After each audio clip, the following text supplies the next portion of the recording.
نذرانہ مرید سے لینا اور اس کو قبول کر لینا یہ ہمارے مشائخ کے ہاں مروج ہے، لیکن یہ بات ذہن میں رکھیے کہ نذرانے کا جو تصور ہے مشائخ کے ہاں اس کی بھی ایک حکمت ہے۔ یہ ایک بہت بڑی NGO ہے۔ سارے مریدین نے آ کے اپنی حاجت اپنے پیر سے کہنی ہوتی ہے۔ میری بیٹی جوان ہے، شادی کا انتظام نہیں، حضرت آپ دعا کر دیجئے۔ مرید تو کہہ کے چلا گیا، پیر تڑپتا رہا کہ میں کیسے انتظام کروں اس کا۔ صرف ہاتھ اٹھا کے دعا ہی نہیں کرنا تھا، اس کی دوا بھی کرنی تھی۔ اب دوسرا مرید آیا جو امیر تھا، تو اس نے نذرانہ پیش کیا تو پیر کا دل خوش ہو گیا کہ میرے اس غریب مرید کا کام بن گیا۔ پھر اس کو بلایا اور چپکے سے اس کی عزت نفس کو ملحوظ رکھتے ہوئے اس کے ہاتھ میں دے دیا کہ بیٹا جاؤ اور اپنی بیٹی کی شادی کر لو۔ یہ ایک بہترین طریقہ کار ہے، غریبوں کو دو اور امیروں سے لو، لیکن یہ تو ان سے بھی لے لیتے ہیں جن کے گھر میں جو ہے وہ نان شبینہ بھی میسر نہیں ہے۔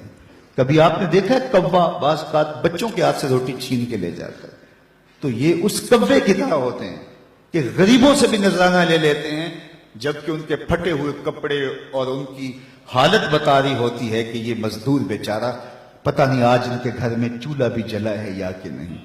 علامہ اقبال کا معروف واقعہ ہے کہ وہ بیٹھے تھے میکلوڈ روڈ والے مکان میں، تو ایک صاحب آئے ان کے پاس جو بہت بڑے پیر تھے اس زمانے کے، تو ان کا ایک مرید لاہور کے دوسرے کونے میں رہتا تھا، تو اسے پتا چلا کہ میرے پیر صاحب علامہ اقبال علیہ رحمہ کے مہمان بنے ہیں، تو وہ ملنے کے شوق میں آیا اور اس نے کہا کہ حضرت بیٹی جوان ہے اور جن کے ہاں رشتہ طے کیا ہے وہ شادی کا کہہ رہے ہیں، اور میں پہلے 100 روپے کا مقروض، اس زمانے میں 100 روپیہ بھی بڑا ہوتا تھا، اور مزید شادی بھی کرنی ہے، کوئی دعا کیجئے، اور اپنا دکھڑا سنایا۔ پیر صاحب نے ہاتھ اٹھائے، دعا کی اور اس کو کہا بیٹا آپ کو اجازت ہے۔ اس نے جیب میں ہاتھ ڈالا اور ایک 10 روپے کا نوٹ نکالا اور پیر صاحب کو نظر پیش کی۔ انہوں نے چپکے سے لے کے جیب میں ڈال دیا۔ اقبال کی بے ساختہ ہنسی نکل گئی۔ خیر مرید صاحب سامنے تھے تو پیر صاحب نے اس وقت تو کوئی بات نہ کی۔ جب مرید صاحب تشریف لے گئے تو اقبال سے پوچھنے لگے پیر صاحب آپ کیوں ہنسے تھے؟ کہا حضرت میں آپ کی دعا کی قبولیت پہ ہنسا تھا۔ تو آپ کو کیسے پتا چل گیا میری دعا قبول ہو گئی؟ کہا حضرت جب آپ نے دعا نہیں کی تھی وہ 100 روپے کا مقروض تھا، جب آپ نے دعا کر دی 110 کا مقروض ہو گیا۔ اب اس کو تو دینا چاہیے تھا لیکن آپ نے اس سے بھی لے لیا۔ تو اس پر اقبال نے کہا تھا ہم کو تو میسر نہیں مٹی کا دیا بھی، ہم کو تو میسر نہیں مٹی کا دیا بھی، گھر پیر کا بجلی کے چراغوں سے ہے روشن۔ کم بیشت اللہ جو کہہ سکتے تھے رخصت ہوئے، رہ گئے قبروں پہ مجاور اور گور کن۔ میراث میں آئی ہے مسند ارشاد ان کو، زاغوں کے تصرف میں عقابوں کا نشیمن۔ نذرانہ نہیں سود ہے پیران حرم کا، نذرانہ نہیں سود ہے پیران حرم کا، ہر خرقہ سالوس کے اندر ہے مہاجن۔ شہری ہو دیہاتی ہو مسلمان ہے سادہ، بتوں کی طرح پجتے ہیں کعبے کے برہمن۔ تو اس کی تو مدد کرنی چاہیے تھی۔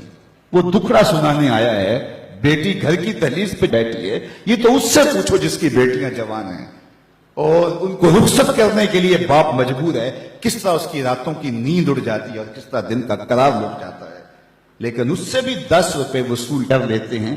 تو آج میں اور آپ دیکھیں کہ ہر ایسا شخص نہیں ہوتا جس سے نذرانہ لیا جائے، کچھ ایسے ہوتے ہیں جن کو نذرانہ دیا جائے۔ پیر ایک ذریعہ بن جاتا ہے، غریب اور امیر کے درمیان ایک پل بن جاتا ہے۔